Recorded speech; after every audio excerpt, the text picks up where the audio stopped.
can we effectively support and care for those who look after others? There comes a time when we move into a stage from interdependence to dependence, because now more and more things have to be done for us. And therefore, because we do not see it in a vacuum, but we see it integral as part, it's important because, well, the caregiver naturally takes care of the one, but the health of the caregiver, the well-being of the caregiver is so integral to really caring for somebody who's elderly and aging. This group of people who care for the elderly, for those who need chronic care, and for those who are coming off surgeries and require some care at home, are usually a very invisible group. When an elderly patient is discharged from, let's say, a hospital environment, there is somebody there to sit with you and talk to you about the softer aspects of caregiving. So you have brought up this role, and I feel that from my side, as a medical professional, we should ask questions about the health of the carer. We will see this carer time and again bringing the patient back to the hospital for checkups. We need to ask not only about the patient, but ask the carer. Welcome back to another episode of Aging Gracefully, a talk show for Evergreens. This is the continuation of our discussion on caring for the caregivers. One other aspect in this whole caregiving issue is the children in the family. As Father rightly mentioned in the beginning, it's not a vacuum kind of a situation. You know, the whole family is involved in looking after an elderly, whether sick or no, whether bedridden or no. The whole family, it's a family in combination. And from my experience, I feel the youngsters are kind of, with their immaturity, they are yet not there. And all they see is, their contemporaries, families, living without this kind of a caregiving situation. They kind of, for them, things like going on a family vacation or even just an outing, where you just go without any stress or anxiety of having to come back in 2 hours or, that kind of a time-bound outing, which begins to happen when you have a sick, a bedridden person.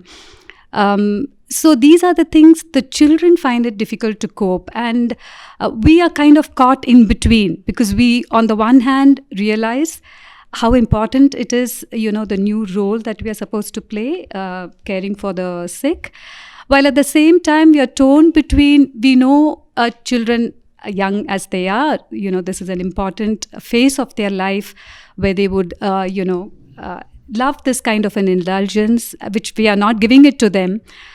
So this is a constant conflict as well. Children don't understand, and we have to balance it out. Balancing, how long to go, or even a vacation, a weekend, who to call, who to put the fort on hold.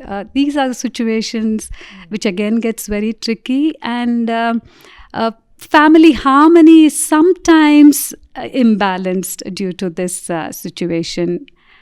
Like Father rightly said, again, prayer, spirituality is the only kind of a recourse. But this is one aspect which we have to look into where, family life does not really take a beating. Just continuing from where Dorothy spoke about children involved in caring for older members of the house. Like she said, spiritual life plays an important part in, attuning our children to knowing that they also are part of the caregiving. In my family, for example, all the children also, my mom's an important part in our family. So the children also, they accept that she cannot go everywhere. And so they are willing to adjust. And if they want to go out, they go out by themselves. And her children and my mom, we do outings which is possible for her. And they are also there to support us in caring for her. If we have to go somewhere, then they are there to, they're all grown up now. So they have no issues about looking after my mom and, knowing that she can't walk as fast as they can. They will hold her hand, they will take her wherever.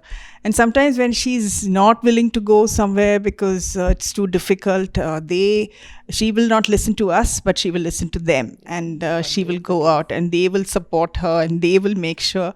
So that's been a blessing for us. And I think it's all due to the prayers and the that has bound us together, and the tough times we've had probably has bound us together and helped us to support each other, especially with my mom in this stage of her life.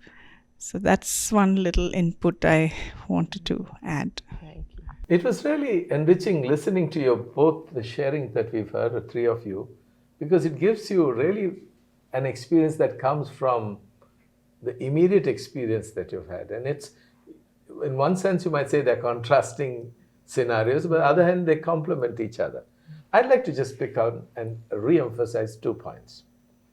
The first is about, the children of the caregivers. It's true, there's one side, sense they're missing out on something, because that's what their peer group is involved in, and that's a reality. There is also a plus side to it. You are leading by example. They've seen the way that you have cared for your parents, who at one stage cared for you as toddlers. And they are going to go with the rich experience of the testimony of your lives. Okay. You've been a kind of a formator for them. And I've seen that in my own family, because then the children, the moment they see an elderly person, they go running and help them up the stairs. It's something that they've imbibed from you. You didn't so much as give them a lesson, but they saw it in action. Yes. And I think that's one takeaway I'd like to take from that. And God willing, at some stage, they will be your caregivers, simply because they've seen you in action. And you've been the powerful witness for them. That's the first point I would like to make. The second is what all the three of you really brought out is this whole aspect about resources. Now we speak about medical resources, we'll struggle with financial resources, emotional well-being, and you've highlighted the spiritual resource. To know that we can make this journey only with the grace of God. That is what that energizes us. Sometimes it might be necessary to even fight with God. The psalmist did it all the while. Lord, how is this happening? You did it in those days, do it now in our days. And God has got a broad enough shoulder to take all our yelling and screaming, and then He just takes us in His embrace. Because sometimes that's what we feel. Sometimes you can't pray, or the only prayer you have is to release your resentment. That's all bottling up within us. And that is prayer. Sometimes we've got fixed notions of prayer. But to know that, say, Lord, this is too much for me to bear. I don't know how. You got to help me, because you had Simon of Cyrene. See, I'm sure you'll send someone like that into my life. Let that prayer be a cry from your heart. Because sometimes in these instances, conventional prayers may not really help. But when you have this conversation with God, that will be the source of your strength. Perhaps the situation might not change, but something within us will change. And that will give us the spiritual resource that we need to call upon precisely to respond.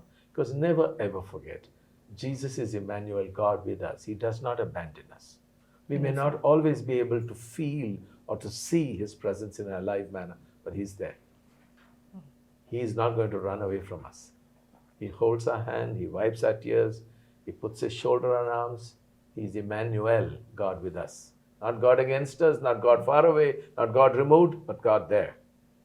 And so I just want to thank you for the three of you bringing out this powerful sense of the spiritual resource which we must never forget. God is at the heart of it all. That is grace. Yes, very well put. We have two sisters from the Little Sisters of the Poor, and their mission is to care for the elderly. Sisters, how does spirituality help in caring for the elderly, sister?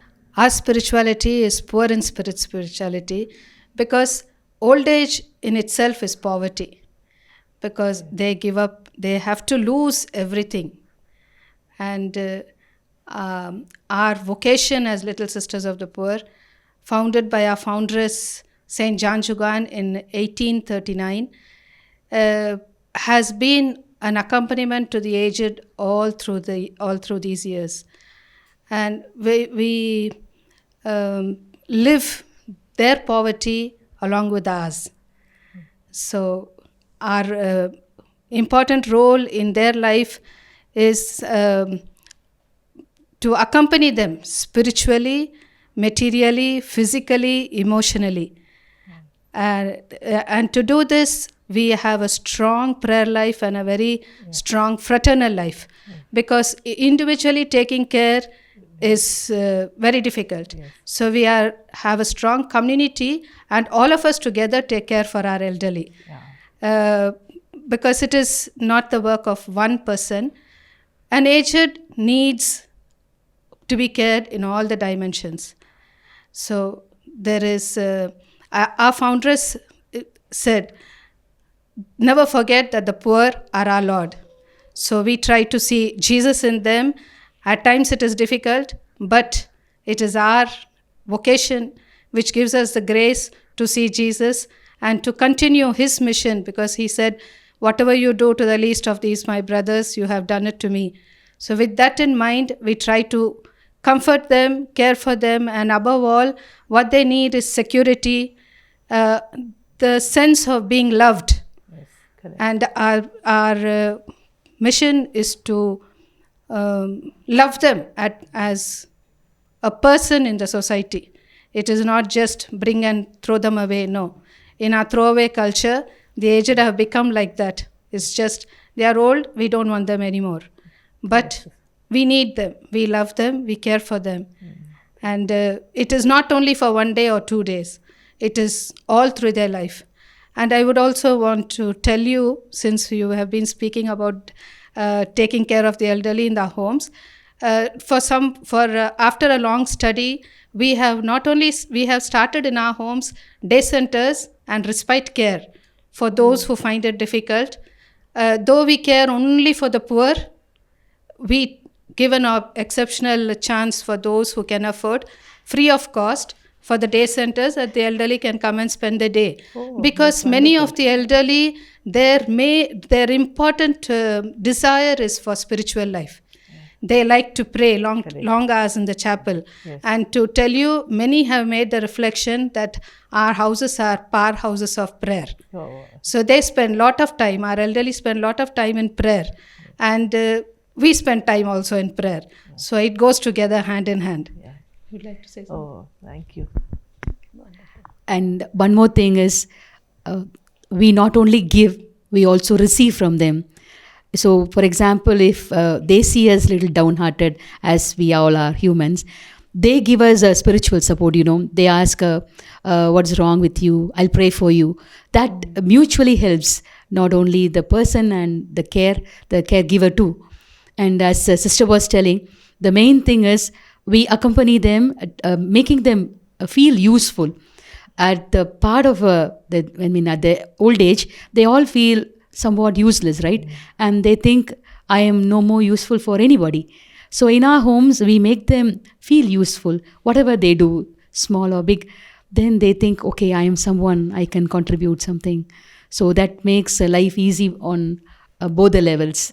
And as Father said, the spiritual accompaniment is this, to say that you're not alone. And right till the deathbed, even when they are dying, though they are not physically present, so to say, but they are still present, So we hold their hands to say that we are there next to you. You're not dying alone. We are there to accompany you till the end.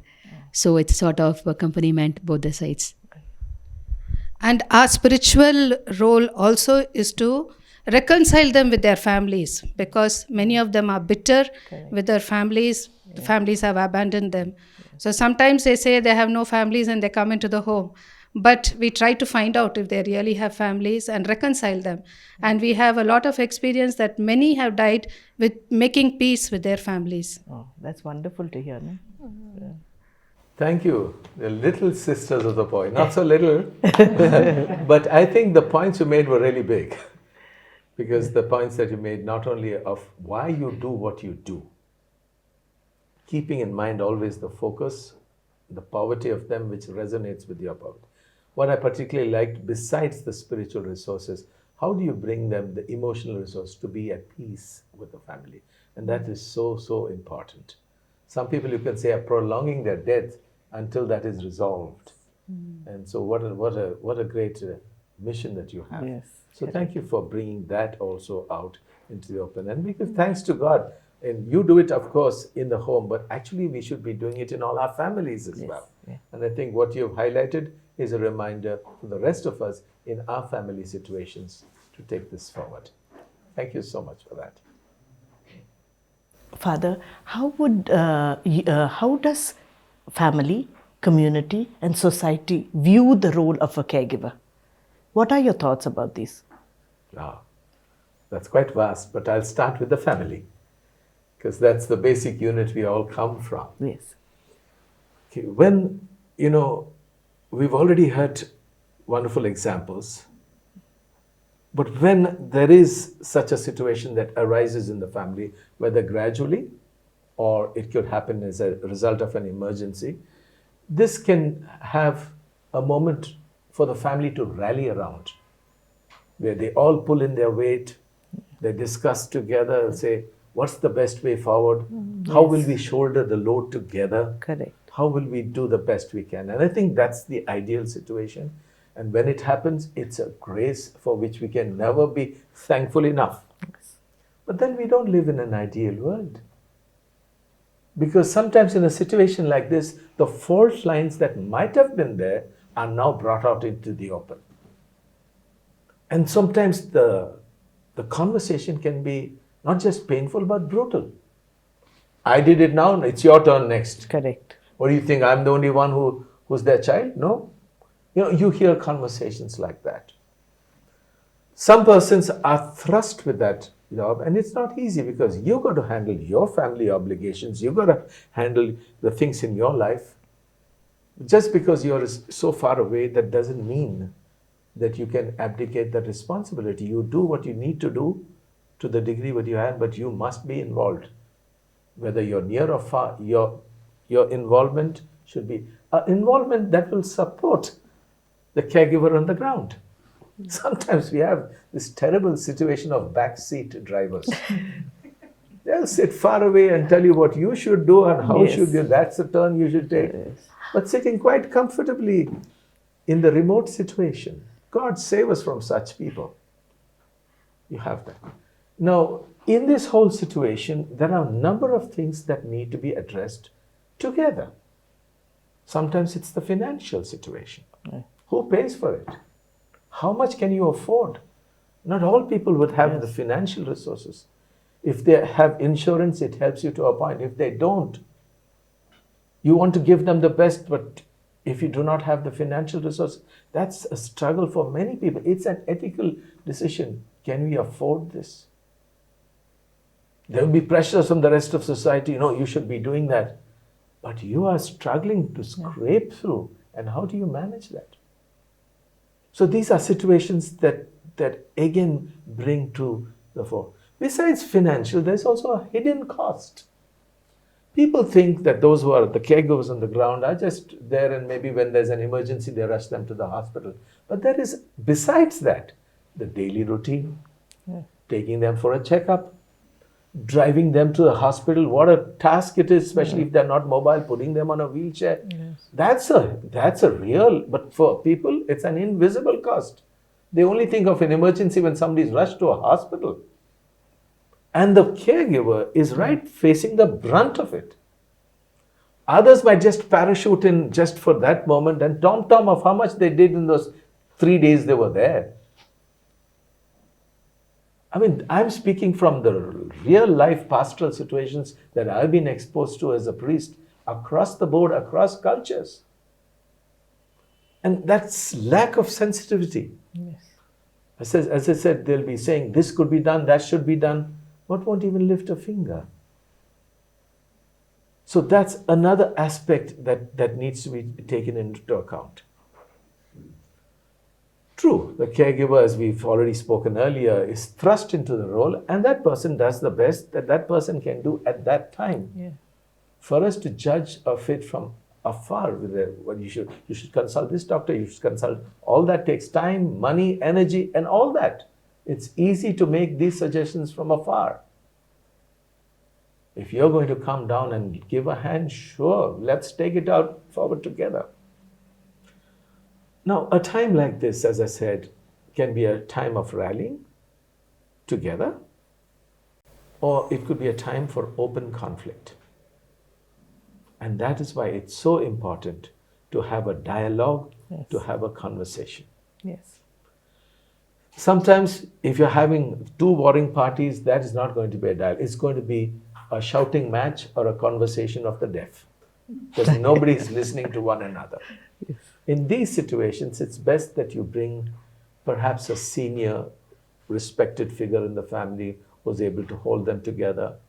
Maybe the parish priest, the pastor, the counselor, sometimes even a therapist, because this is an opportunity to resolve issues. Otherwise, this bickering, this fighting about who's responsible, who should do, is a pain for the poor parent who's already suffering physical illness.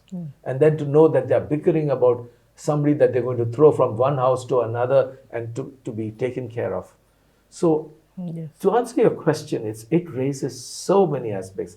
But Yes, brother. as a way of, first of all, naming it, addressing it, and seeking some solution, dialogue and a conversation to take this forward. To care as a caregiver is already such a load on a person. Yeah. The rest of the siblings must make sure that this load is not further a burden to them, but they put their shoulder to the load, so that together, the very parents who gave them life in the young years of your life are the ones who now should receive what they once gave. And I think it's a journey. Some of us do it well, some of us go to our graves with pain and brokenness. Yes. One can only hope, as a result of these conversations, a greater Yes. awareness comes to face it headlong, Yes. but also to take it forward in the spirit, as you said, of harmony. So, is what we Absolutely. hope for. Yes, Father. Absolutely, what you said is true. Father, now we are able to, recognize that a caregiver needs support and care. Who do you think, can care for the caregiver? And how can we enlarge this pool of caregivers? Yeah, that's quite a vast topic. I'll speak about certain aspects of my Yeah. line, and I'm sure Dr. Olinda will add further on that. Thank you. First of all, the carer should know that they are not the Messiah. There's only one Messiah, is Jesus Christ. So we are not expected to carry the weight of the world on our shoulder. And therefore, sometimes caregivers must also have the humility to ask other people. Some people are more inclined, they will volunteer. And so asking help from others is one great way to begin. They could do in a variety of ways, helping with errands, getting the medicine, accompanying you to the doctors, because Yes. suppose you're taking them by car while you're parking it, somebody else has Yes. to. I mean, Correct. so the ability to ask help, not just from the immediate family, but from the circle of friends, or from the parish, or from the neighborhood. And I think that's important. In this context, I want to bring an important resource, but it's a double-edged sword. It's visitors. Because visitors enable you to be a contact with the outside world. Yeah. But you must, if you are going as a visitor, please make sure that your presence is going to relieve the burden, not add to it. Okay? And so when you go to visit, make sure for what reason are you going to visit. Some of them really go because they're visiting the sick as one of the acts of mercy. They really want to reach out to somebody. They're very sensitive both to the sick person, the aged person, and Yes. the caregiver. Some others, and maybe it's a judgment, go there because they want to feel good, you know. I'm the Boy Scout or the Girl Guide who's visited this sick person, and I must tell everybody for the whole month what I've done. Okay. There are people who are there. And sometimes some, unfortunately, hear part of a snippet of a medical situation and relate something totally different to outsiders. If you're gone there, respect the integrity of this person, aged or sick, and the family around. It's not meant to. It's people in a moment of vulnerability because of sickness will say something, and these people feel that they're the local parish newsletter who have to tell everybody. Now, this sort of awareness is extremely important. Some people might think that they got a medical degree overnight, doctor. And they say, so were you better since the last time I met you? Why is your face looking swollen? I mean, oh, I knew somebody who had the exact thing and they passed away in 2 weeks. I'm not pulling this out from my back pocket. This is the reality. And these people, instead of making their life easier, or sometimes they come and expect to be served tea, and this poor caregiver is looking after the patient, and they have to be hospitable to them and clean the dishes, clear the table. I mean, or they might choose to visit at a time when they're just being fed or being taken for a shower or whatever. So in other words, please visit. I do not want anybody to say, oh, Father said not to visit, as a convenient handle to shirk their responsibility. But what I'm saying is, prepare yourselves well. Ask yourself, why? With what attitude am I going? So because you want to be of great help to this person who's aging and to relieve them of their burden, not to add to it. And I think this is something that is so important for us to be following, to be taking through, so that when you leave there, you have done it with a sense of bringing some lightness to what can be a very heavy and dreary situation. Very well said, Father. Those are important points, Father Joey, because visitors and visits from the extended family and community are very important for the elderly person, for the person who is ill, chronically ill, and for the caregiver. But of course, they should be of a certain quality so that then people can support the caregiver and be of some comfort to the person who is going through the chronic illness or the old age stage. I think a few things can be kept in mind. One is the attitude of support, and the other is confidentiality.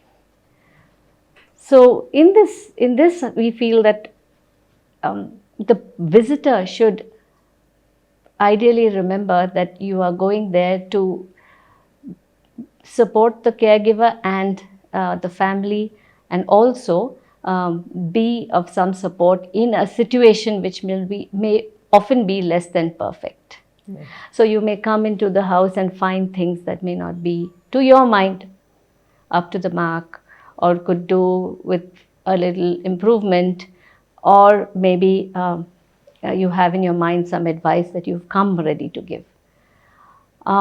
So just thinking about what you are going to say and how that is going to be of benefit would be a huge step in the right direction if you are a visitor. What you would like to bring when you come there, when you visit, some people come with brochures of some, assistance and nursing care and some places that we could visit for care or some therapy. They seem to add, that could even add to the burden of what is happening at the home and the decision making. And they look for decisions at that point in time. Sometimes those decisions cannot be made immediately. So while there is an attitude of wanting to help, maybe it could be just what the caregiver and the family may not want at that point in time. So calling ahead, finding out how one could be of help, maybe bringing a dish or something, some food, so that it relieves them of a meal, of preparing a meal if they don't have help. Bringing a flask of tea so that the person doesn't have to prepare the tea. Making sure that when you are there, you are open to listen rather than be in a hurry to give advice. Because generally visitors want to be of help and they want to give advice. So giving of yourself rather than giving the advice immediately. And then if advice is asked for, and then one can deliberate on what advice and how to give it. The second part is how we listen. And none of us are fully trained or professionally trained as listeners, but there is a way to listen as well. So being there to listen to what the caregiver has to say, has to emote about, and this might happen in the presence of the patient or maybe not, maybe on their own. So the tact and the restraint that one has to exercise when you are listening to someone who is pouring out their heart to you, and you have thoughts about it, but you just hold it back because you are at that point serving them, just listening to them, not qualifying what they say, not reassuring them, not commenting at all, sometimes just being there. The second thing is you may hear a lot that is said in confidentiality, without that being said to you earlier that please don't pass it on. So very often this idea that they shared their discomfort, they shared their grief, resentment and all of this, but they didn't share that, please don't pass it on. But that is very important, that confidentiality that you take away from that house. Or what you hear about the treatment, what you hear about their financial issues, what you hear about their struggles, what you hear about their pain and resentment, all of these are to be considered confidential. It's as confidential as their health reports, as their progress reports, their prognosis reports. These are not to be shared outside. If you want to share it with a person who is a professional or a family member who you think will help, then you need to take permission from the caregiver or the family. Real-time permission has to be taken to share this with, no matter how good your intention is to you in the use of this information.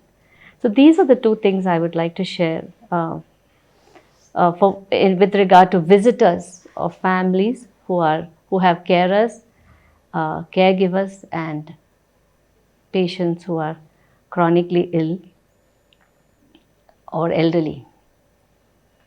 I think that was really an important element, ethical and confidential, because this is something that needs to be said loud and clear, because too often this is something that has been breached. And I thank you for really putting it out there for all of us here, but all those who are listening to this and who intend to visit a home. Because sometimes the sick person or the aged person, because of the age, have lost a bigger perspective of life.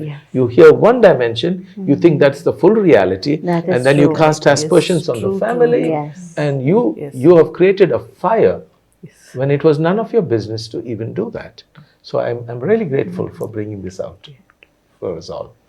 Another dimension of resources, because we said a caregiver must not hesitate to ask for help.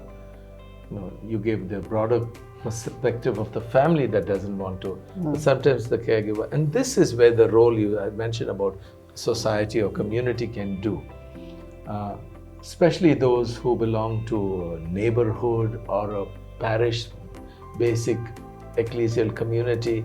These are 4 very simple things that we can put in place almost immediately at the level of our communities, which have these resources and resource people. So I'd like to just suggest those things as well. But unfortunately, our government and most governments like ours are dealing with a host of other pressing issues, equally pressing, equally important. Infectious diseases, non-communicable diseases, access to care, and we are still struggling with getting health and healthcare and services, health services to all sections of the community. The first point is, we've been looking so much about the caregivers. And I want to shout out a great salute to all the caregivers. Because as we said, they're the invisible majority. They're not always, it's a thankless job. You're not always appreciated. But I think God is writing it in the book of life. I mean, Talking of caregivers, I stay in a home. I moved in 6 months back, and I could see the difference of the nuns who look after us and the ones who give them trouble. You know, they literally struggle. They work so hard, and I personally feel that we should also try to understand what they are going through looking after us. We will continue this discussion in the next part of Aging Gracefully, a talk show for Evergreens.